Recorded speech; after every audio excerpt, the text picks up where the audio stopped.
Hello everyone. आज हम class 8 grammar chapter 1 का रीडिंग करेंगे।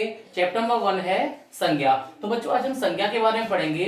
संज्ञा हालांकि आप बचपन से ही पढ़ते हुए आ रहे हैं, बट फिर भी अपन 8th क्लास का फर्स्ट टॉपिक है, फर्स्ट चैप्टर है, तो अपन को रीडिंग करना है। तो चैप्टर नंबर 1 है संज्ञा।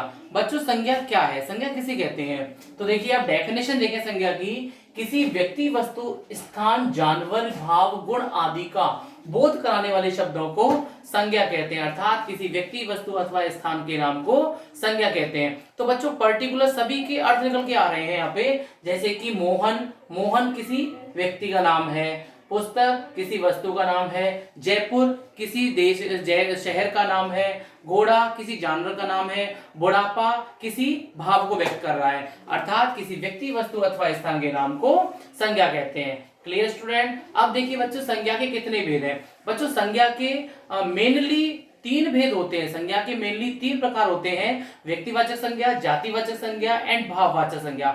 बट जातिवाचक संज्ञा के ही एक 2 रूप अलग कर दिए गए हैं, समूहवाचक संज्ञा एंड द्रव्यवाचक संज्ञा। हालांकि वो होते तो जातिवाचक संज्ञा ही हैं, परंतु अतिरिक्त ज्ञान प्राप्त करने के लिए कुछ विद्वानों ने इनको अलग कर दिया है, डिफरेंट कर दिया है। हालांकि ये आते जातिवाचक संज्ञा के अंतर्गत ही हैं। तो देखिए बच्चों सबसे पहले अपन चलेंगे व्यक्तिवाचक संज्ञा। जिन संज्ञा शब्दों से किसी विशेष व्यक्ति, विशेष स्थान, विशेष वस्तु का बोध होता है, इट मींस किसी पर्टिकुलर चीज का बोध होता है, उसे हम व्यक्तिवाचक संज्ञा कहते हैं। जैसे कि सीता।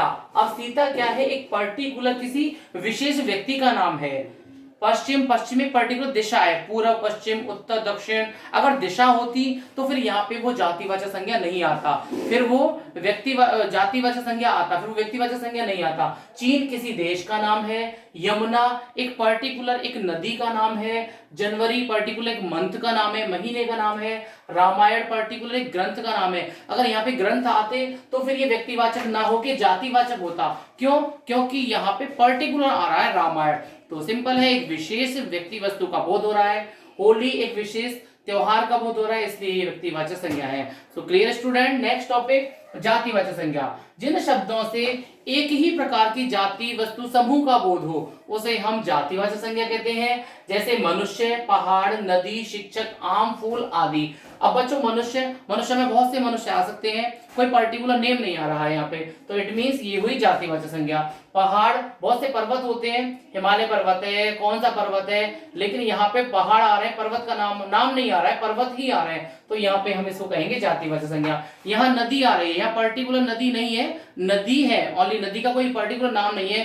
गंगा, यमुना, सरस्वती, ब्रह्मपुत्र, सतलुज कौन सी है, यहाँ पर्टिकुलर नेम नहीं है, इसलिए इसको हम जातिवाचक संज्ञा कहेंगे। ऐसे ही शिक्षक, शिक्षक यहाँ पे एक जाति का बोध करा रहा है, कोई पर्टिकुलर नेम नहीं बता रहा है कि कोई राहुल सर है, कोई रोहित सर है, या फिर कोई पर्टिकुलर और भी कोई शिक्षक है, उसका कोई पर्टिकुलर नेम नहीं बता रहा है, एक संपूर्ण जाति का बोध करा रहा है, तो इट मींस ये पूरा हुआ जातिवाचक संज्ञा। यहाँ कहेंगे हम आम। अब बच्चों यहाँ पे आप थोड़ा सा कंफ्यूज हो सकते हैं कि आम एक जातिवाचक संज्ञा क्यों है, जबकि आम तो हम खाते हैं, फ्रूट्स है। बच्चों आप कंफ्यूज ना हो, आम है, सेब है, ये जातिवाचक संज्ञा में ही आएंगे। क्यों? क्योंकि आम एक जाति है। अगर हम पर्टिकुलर जाएंगे तो आम तो बहुत प्रकार के होते हैं, दशहरी आम, लंगड़ा आम, खट्टा आम, तो इस तरीके से आम की फिर अलग कैटेगरीज हो जाती है। अगर वो पर्टिकुलर आम के बारे में बताता तो फिर वो आ जाता व्यक्तिवाचक संज्ञा में। बट यहाँ पे आम की जाति बता रहा है कि ये आम है, आम के भी बहुत सारे प्रकार होते हैं, इसलिए यहाँ पे आम हमारा जातिवाचक संज्ञा कहलाएगा। Clear student? ऐसे ही बनाते हैं भाववाचक संज्ञा। जिन संज्ञा शब्दों से किसी विशेष व्यक्ति, वस्तु के गुण, कर्म, स्वभाव का बोध होता है, उसे हम भाववाचक संज्ञा कहते हैं। किसी व्यक्ति के भाव को दर्शाता है, जैसे विनम्रता, बचपन, बुढ़ापा, मुस्कान, क्रोध आदि। नेक्स्ट स्टूडेंट, मैंने आपको बताया था कि संज्ञा के 3 ही भेद होते हैं, परंतु कुछ विद्वानों ने अतिरिक्त ज्ञान के लिए 2 संज्ञा के भेदों को अलग कर दिया है। हालांकि ये आते तो जातिवाचक संज्ञा के अंतर्गत ही हैं, बट इनको अतिरिक्त ज्ञान के लिए अलग कर दिया है। वो कौन सी है? समूहवाचक संज्ञा एंड द्रव्यवाचक संज्ञा।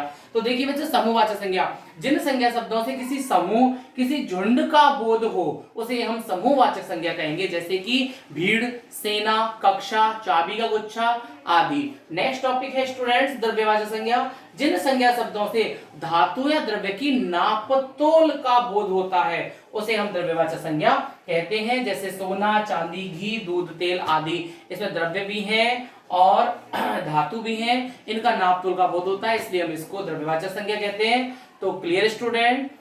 अब नेक्स्ट टॉपिक हम आपके ऑनलाइन वीडियो में डिस्कस करेंगे और नेक्स्ट टॉपिक नेक्स्ट वीडियो में हम क्लियर करेंगे। तब तक के लिए ओके स्टूडेंट, गुड बाय।